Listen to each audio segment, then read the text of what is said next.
عبد الرحمن، في اكتر من حزب، يعني انت كنت كفايه وائتلاف شباب الثوره، وفي اكتر من حزب يعني تم الاعلان عن تاسيسهم، وفي من ضمنهم احزاب يعني قدمت ورقها فعلا، ما بين يساري وما بين ليبرالي وما بين قومي وما بين يعني بمرجعيه اسلاميه انجاز التعبير. ايه اللي خلاك تستنى ده كله وبعدين تختار حزب التيار المصري؟ هو الأول أنا مش كنت كفاية ولا كنت شايف إن أنا لسه كفاية ابن حركة كفاية، إن أنا بدين ليها بجزء كبير من اللي إحنا وصلنا له دلوقتي. وما زلت لسه في المكتب التنفيذي لائتلاف شباب الثورة. انا مش قصدي كنت على يعني اعتبار مكاني ده بس بس يعني انت اللي الاصل. صادقني هي فكرة في الآخر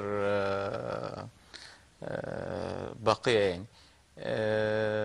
فكرة ليه ما انضمتش الحزب، لأنه لحد ما اتكلمنا مع بعض في الموضوع ما كنتش شايف ان في حزب لسه بيعبر عن الشباب بشكل حقيقي، يرضي طموحاتهم واملهم واحلامهم في ان هم يكونوا موجودين ومؤثرين داخل الحزب، بعيدا عن الاشكال النمطيه للحزب. المجموعه من النخب بتيجي تقعد مع بعض، بتصيغ برنامج حزبي، تدعو الناس ان هي تنضم عليهم بشكل ان هم بيفهموا اكتر من الناس اللي موجوده. لما اتكلموا معايا الشباب واتكلمنا مع بعض، لقينا انه احنا متخطين مرحله من دي. احنا ضربنا مع بعض، ممكن بعضنا اتسجن مع بعض، كنا مع بعض في الميدان بشكل رئيسي.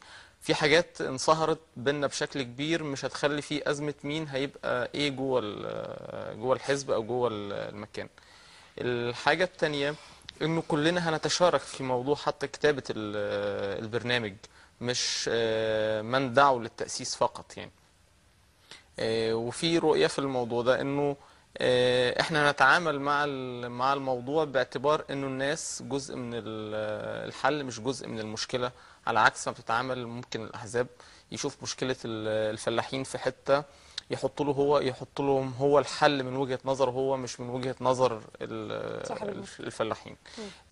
لا، انا الفلاحين دول هم اللي هيقولوا ايه مشاكلهم، وهم ايه اللي هيقولوا ايه حلولهم، وانا في الاخر هاخد الكلام ده هصيغه زي ما هم عايزين بالشكل ده، وهتعامل من المنطلق ده. دي حاجة. الحاجة التانية، أنا عايز أرجع للسؤال اللي حضرتك سألتيه للإسلام، إنه أنا رافض إنه توصيف الحزب بشكل رئيسي إنه ده طالع حزب طالع من جوه الإخوان. أنا بالأصل مش إخوان، وشايف إن التوصيف ده فيه ظلم كبير جدا لأعضاء الحزب اللي هم داخلين فيه، مش من الإخوان.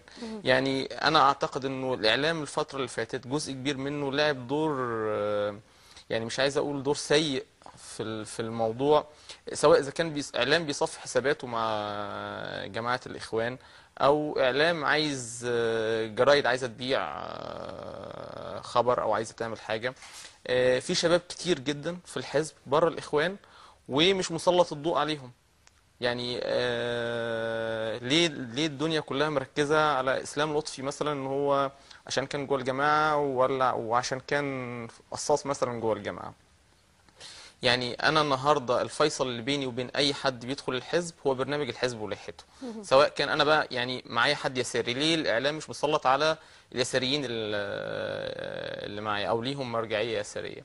ليه الاعلام مش مسلط على ان في مجموعه ليبراليين موجوده في نفس الحزب، الحزب. او مستقلين موجودين؟ يعني دي قصه انا شايف انه هناك اراده موجوده مجموعات ان هي توجه السبوت على الناحيه دي بس.